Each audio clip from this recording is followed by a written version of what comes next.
avance une atteinte à la laïcité, tout signe ou emblème religieux dans un monument public étant interdit par la loi de 1905. Argument rejeté par une cinquantaine de députés qui ont d'ailleurs lancé une pétition. Sur les traditionnels marchés au Santon dans le sud du pays, c'est l'incompréhension. Bruno Marquet, Jérôme Régali et Marc Guéring. Par contre, là, je vais sortir ça, je vais le mettre ici. Alain Marie est un passionné des crèches de Noël. Voilà 5 jours qu'il travaille à plein temps avec son épouse pour installer celle-ci, qui s'étend sur 50 mètres carrés. Là, je mets le charbonnier. Donc, c'était les charbonnières à l'ancienne. Là, on a bien sûr comment couper les troncs d'arbres pour faire des planches avant. Une crèche dont il a construit avec soin l'ensemble des éléments et qui comprend 150 santons rassemblés dans une pastorale provençale typique.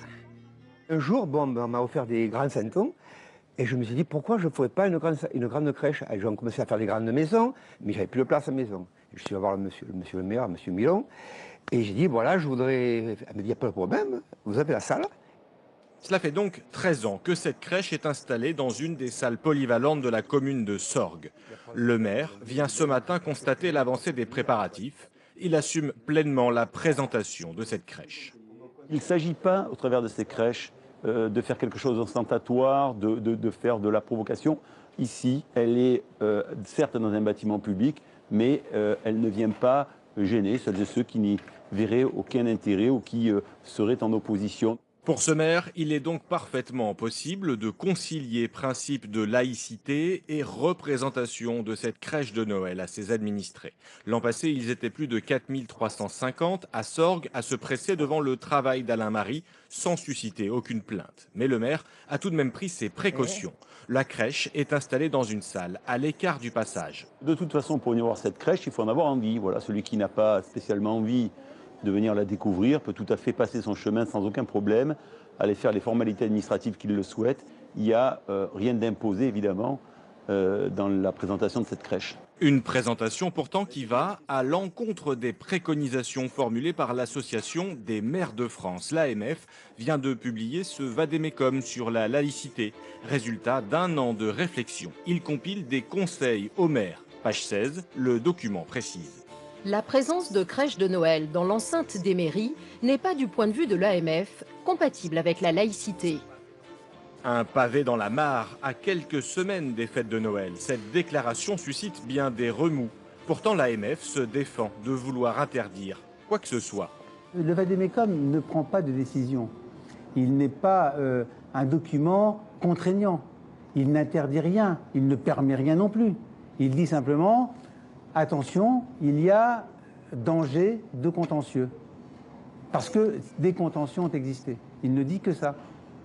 Des contentieux et surtout une jurisprudence contradictoire. Exemple, le 8 octobre dernier, la Cour administrative d'appel de Paris rend sa décision suite à l'installation d'une crèche de Noël dans la mairie de Melun, en région parisienne. Une crèche de Noël dont l'objet est de représenter la naissance de Jésus doit être regardée comme ayant le caractère d'un emblème religieux. Son installation dans l'enceinte d'un bâtiment public est contraire au principe de neutralité des services publics. Pourtant, 5 jours plus tard, toujours la Cour administrative d'appel, mais à Nantes cette fois. Elle est saisie pour une crèche dans l'hôtel du département et voici sa décision. La crèche est constituée de sujets entourant la couche de l'enfant Jésus. Compte tenu de sa faible taille, de sa situation non ostentatoire et de l'absence de tout autre élément religieux, elle s'inscrit dans le cadre d'une tradition relative à la préparation de la fête familiale de Noël et ne revêt pas la nature d'un signe ou emblème religieux. Des décisions qui s'opposent à quelques jours d'intervalle. La laïcité dans les édifices publics serait-elle à géométrie variable? L'épiscopat français tient à faire entendre sa voix pour éteindre toute polémique. Il ne s'agit pas du tout de privilégier une religion par rapport à une autre en autorisant les crèches. Il s'agit de tenir compte de toute une histoire, de toute une culture. Pour moi, la laïcité, c'est le fait de permettre à chacun, croyant ou non croyant, de pouvoir s'exprimer et de pouvoir vivre ensemble. Ce n'est pas le fait de rejeter en dehors de la sphère publique les croyants. C'est de leur permettre de pouvoir vivre ensemble. Pour d'autres, la représentation d'une crèche dans les municipalités relève plutôt de traditions culturelles et locales comme en Provence. À Marseille, aux abords du marché au Santon, le sujet fait l'unanimité. C'est quand même le symbole de Noël aussi. faut bien parler de l'origine de cette coutume. Je serais vraiment très malheureuse qu'on ne fasse pas la crèche dans les mairies, parce que ça n'a rien à voir, mais ça n'est même plus une affaire de religion maintenant, c'est le patrimoine provençal. Je ne trouve pas qu'il y ait un côté vraiment religieux, et je pense que la France doit garder ses coutumes. Un débat enfin qui fait réagir des parlementaires lancé par 2 députés de droite. Une pétition demande le retrait des préconisations de l'AMF. Des crèches de Noël décidément au cœur des préoccupations à 10 jours des élections régionales.